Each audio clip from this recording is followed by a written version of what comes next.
Now, Australia's obsession with race is causing damage to vulnerable children in the Northern Territory. There are stories emerging that traumatised foster children are being removed from their caring homes because of a law that demands Indigenous children be cared for by Indigenous families. The Weekend Australian ran a story of two Indigenous children who were abruptly removed from their non-Indigenous foster parents despite being raised by them for nearly a decade. And they were then had to be rehomed multiple times in foster homes that they didn't want to be in. One of those children, Millie, said she just wants to be treated like a normal kid.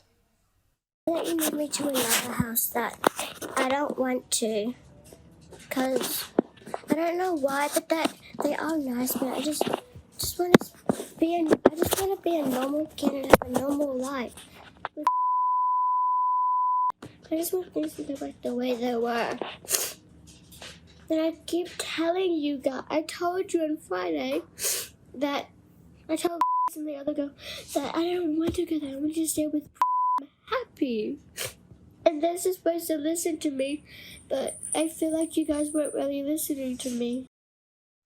To discuss this, Lia Finocchiaro, the leader of the opposition in the Northern Territory, joins me now. Lia, welcome to the program. This revelation in the Australian on the weekend is just so sad. How common are situations like these in the NT's foster system? Well, unfortunately, Sharri, I think it's happening more often than the rest of our country realise, and certainly my CLP colleagues and I hear stories from our communities right across the Territory of situations where children in long-term family-like arrangements in foster care are, of course, being reunited at any cost through kinship care, which is just really an ideologically driven initiative by our Labor government, who are putting that system ahead of the rights of children to be in safe, happy environments where they want to be. The right of the child is not being respected, and it's not the first thing on this government's mind. So do you think that's what needs to happen? This kinship care policy needs to change or be removed?